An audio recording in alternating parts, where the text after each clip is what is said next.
안녕하세요. 집스커버리 잭두입니다. 오늘은 내가 계약 만기 때 보증금을 돌려받지 못했을 경우 어떻게 대처하는 것이 좋을까? 이거를 이제 전세 사기라고들 많이 불리죠. 뭐 여러 가지 일들이 있겠지만 결론만 따지고 보면 계약 만기가 됐을 때는 새로운 세입자가 구해지든지 안 구해지든지 임대인은 이제 보증금을 반환해 줄 의무가 있고 임차인은 살던 곳을 임대인에게 줘야 될 의무가 있죠. 이게 동시인 관계라는 거예요. 근데 여러 가지 이유로 임대인이 돌려줄 돈이 없어. 응? 지금 파산 직전이야. 이러면은 이제 정말 골 때리는 상황이 발생하는 거죠. 생각을 해보세요. 얼마나 골 때리겠어요. 진짜 예를 들어서 전세로 살고 있다가 결혼을 할 예정입니다. 전세로 살고 있다가 이사를 할 예정인데 갑자기 계약 만기 2달 전부터 임대인이 연락이 안 돼. 그러면은 이게 의심을 해봐야 돼요. 그리고 등기부도 한번 떼봐야 돼. 떼봤더니 등기부에 이상한 지저분한 것들이 많아. 뭐 압류, 가압류, 뭐 임차권 등기명령도 막 등록이 돼 있고 이러면은 이거 진짜 문제가 있는 거예요. 그러면은 한번 생각을 해보자고요. 애초에 이런 문제가 발생하지 않도록 어떻게 하면 조치를 취할 수 있을까? 그게 바로 우리가 흔히 알고 있는 보증보험 제도라는 것이죠. 뭐 허그랑 HF 뭐 이런 식으로 많이 하는데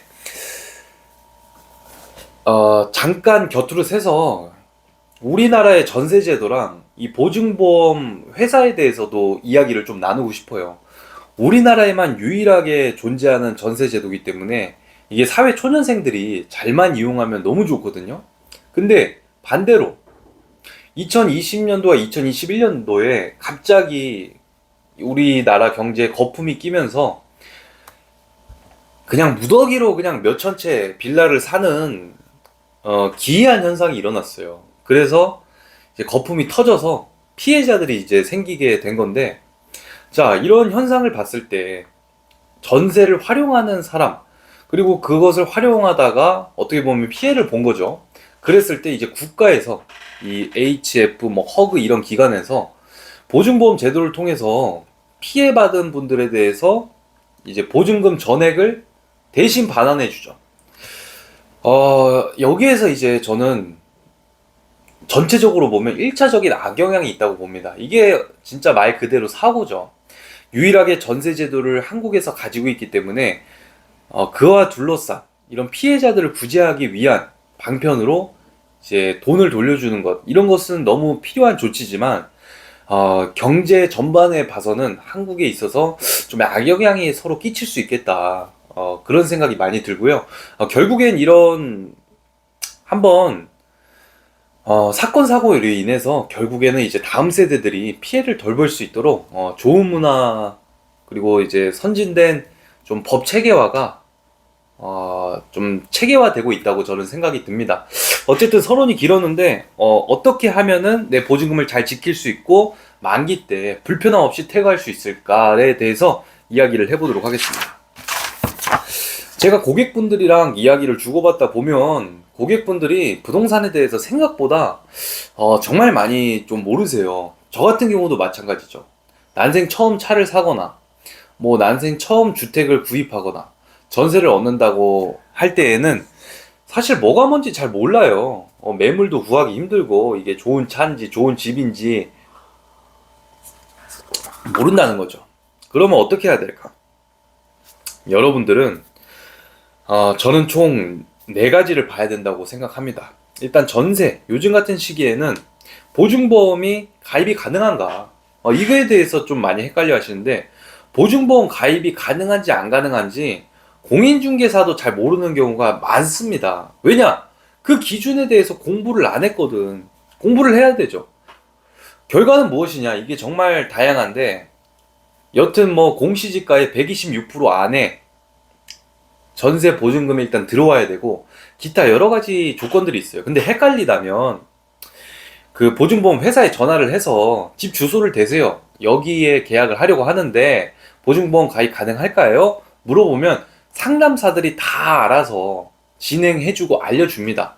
그러고 된다고 하면은 그거를 기반으로 계약서를 쓰고 가입 신청하면 돼요.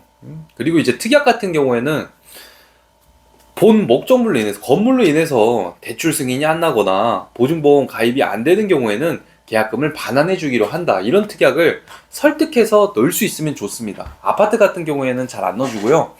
다가구, 뭐 단독주택, 오피스텔 경우에는 이제 넣어주는 경우도 있으니까 협의를 잘 하셨으면 좋겠어요. 두 번째, 당연히 위반 건축물이 있으면 안 됩니다.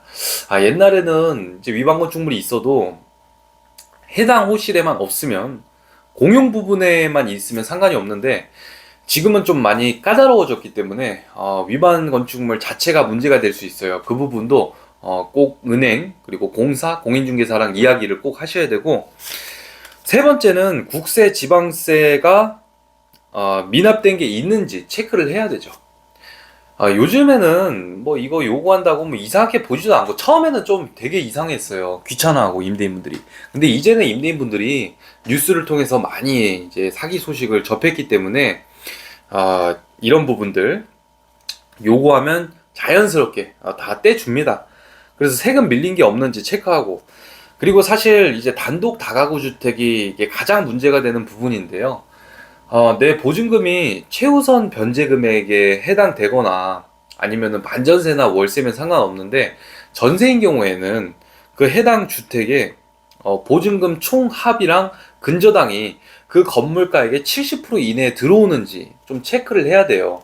60% 이하면은 가장 좋고, 근데 그런 것들도 사실 이 공인중개사도 그렇고 임대인도 그렇고 은행 입장에서도 그렇고 사실 전체적으로 파악하기가 여간 쉽지 않습니다. 그래서 이렇게 매물을 보고 이게 딱 물어봤는데 뭔가 찜찜하다, 그러면 안 하는 게 가장 좋고요. 어, 조금 보증보험이 가입 가능하고 국세 지방세도 없고 어쨌든 보증 금액이, 내 전세 보증금이 안전하게 지켜질 수 있겠다라는 느낌이 와야지, 체크를 해보고 느낌이 와야지 계약을 하시는 것을 권장드리도록 하고 싶습니다. 그래야지 찜찜하지 않고 서로 마음이 편하고 좋아요. 그래서 다가구 단독주택, 뭐 정말 일반인 입장에서는 임대인분이 뭐 지금 자금 상황도 사실 처음 본 사이기 때문에 알기도 어렵고 항상 불안한 요소라고 생각이 저라도 이제 들 수 있을 것 같아요. 그래서 꼭 이제 전문가와 좀 상담을 하고, 이런 게 다 불안하다 싶으면은 가장 좋은 거는 오피스텔이나 아파트가 가장 좋죠. 지금 대출 받은 것도 아예 없고 세금 밀린 것도 아예 없고, 그런 거를 다 확인하고 보증보험 가입하면서 전세 대출로 들어가면 가장 좋죠. 그렇게 말씀을 드리고 싶습니다. 그리고 제가 오늘 이제 공부를 한번 해봤는데, 만약에 이제 보증보험에 가입을 했고 그래서 이제 잘 살았어. 근데 계약 만기가 됐을 때 집주인이 보증금을 돌려줄 수가 없는 상황이래. 그랬을 때 내가 보증보험 회사에다가 지금 내가 계약 만기가 됐는데 집주인이 돈 못 돌려준대요. 제가 보험 가입해놨으니까 보증금 대신 돌려주세요. 이렇게 할 수 있거든요. 근데 이게 절차가 있습니다. 그리고 보증보험도 이 보험 회사예요. 그러면은 보증보험 회사에서 돈을 많이 돌려줘야지 좋을까요? 아니면 최대한 안 돌려줘야지 좋을까요? 보증보험도 이익을 내는 회사기 때문에 사실 까놓고 말해서 안 돌려줘야 회사 입장에서는 좋겠죠. 많이 돌려주면 그만큼 회사 입장에서는 피해가 많아지는 거잖아요. 그렇기 때문에 임차인 입장에서는 꼼꼼하게 내가 보증금을 돌려받기 위한 절차, 조건이 무엇이는지 그 공사에서 요구하는 대로 반드시 서류와 이런 증거물들을 구비해서 보증금을 반환받기 위해 노력을 하셔야 됩니다. 반드시 그렇게 해야 되죠.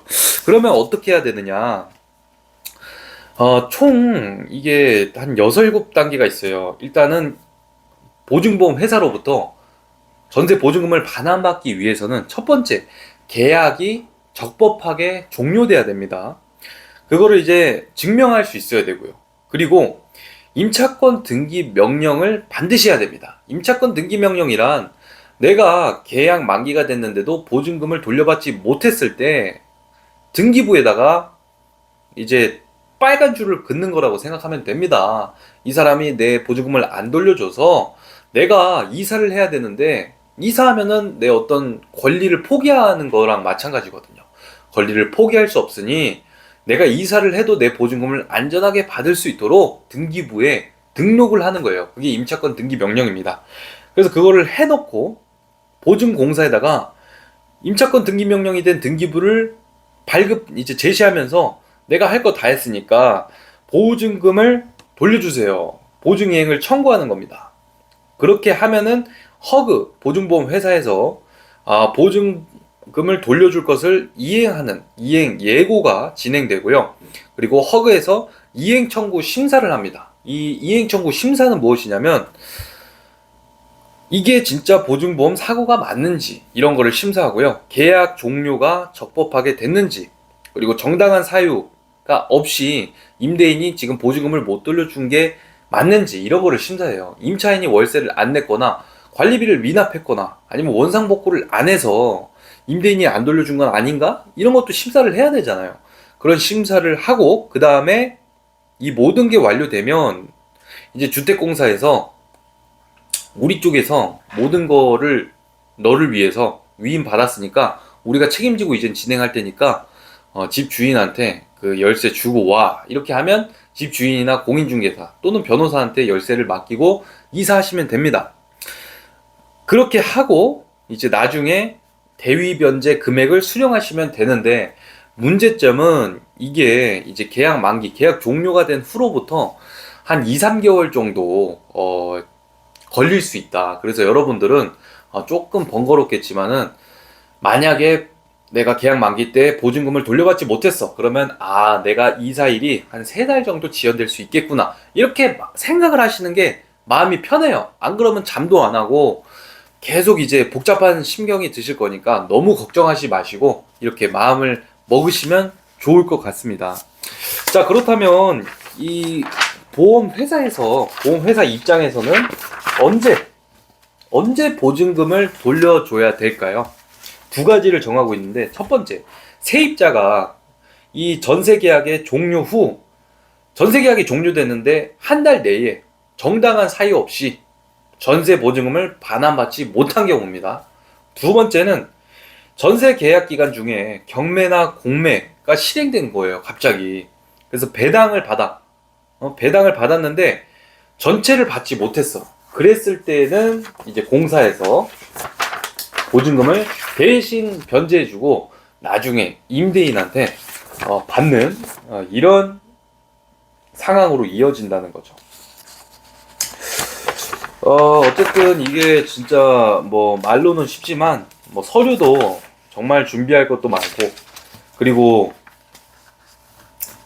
실제로 이제 보증보험 회사에 가서 상담을 받고 하다 보면은 이 사람들이 정말 많이 그 대기를 하고 있는 모습을 볼 수 있을 거예요. 이게 제가 우스 블로그라는 곳에서 이거 출력해서 본 거거든요.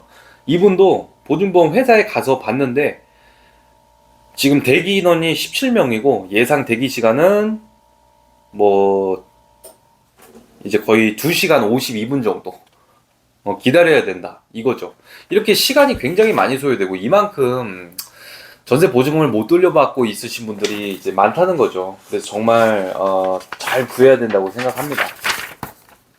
그리고 이제 보면은 이렇게 가시면 이렇게 악성 임대인 블랙리스트가 있다고 하니까 이런 것들도 계약하기 전에 보증보험 회사 그 안심앱이 있더라고요. 허그 안심앱. 거기에 그 집 주소를 치고 이 혹시 주소의 소유주가 블랙리스트에 등록된 임대인은 아닌지 이런 것들까지 좀 체크를 하고 계약하시면 제일 좋을 것 같아요.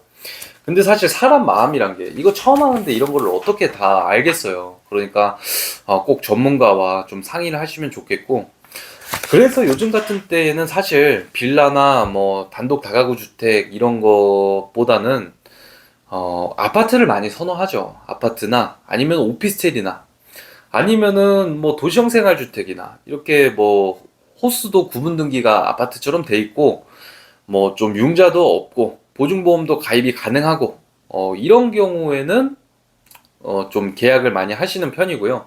아니면 정말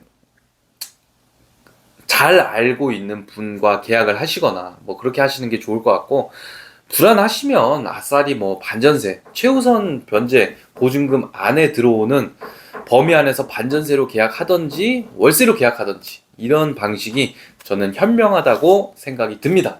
어쨌든 여러분들이 소중하게 모은 돈을 잃지 않도록 현명하게 대처하셨으면 좋겠고요. 오늘도 좋은 하루 보내셨으면 좋겠습니다. 감사합니다. 그리고 이제 추가적으로 제가 이렇게, 이게 진짜 실시간으로 사실 편집 없이 제가 공부한 거를 여러분들께 알려드리는 건데, 제가 지금 다막을 달 시간도 없고 편집할 시간도 부족합니다. 그러다 보니까 이렇게 조금 라이브식으로 찍어서 바로 올릴 거예요, 앞으로는. 그러니까 좀 참고해 주시고, 나중에 좀 제가 자리를 잡아서 좀 영상 편집자를 구한다면은 흔한 유튜버들이 하는 여기 이제 화면에 띄워놓고 사실 같이 이렇게 좀 보면서 이게 설명하고 여러분들도 들으시면 가장 좋거든요. 쏙쏙 이해가 되고. 나중에는 그런 방식도 한번 제가 고려를 해보도록 하겠습니다. 그러니까 여러분들 어떻게 하겠어요? 구독과 좋아요, 알림 설정 하셔야 됩니다. 여러분들이 저를 지지하고 지원해 줘야 저도 편집자한테 돈을 줄 여유가 생길 거 아니에요. 그러니까 우리 자유와 여유를 가지기 위해서 노력합시다. 감사합니다.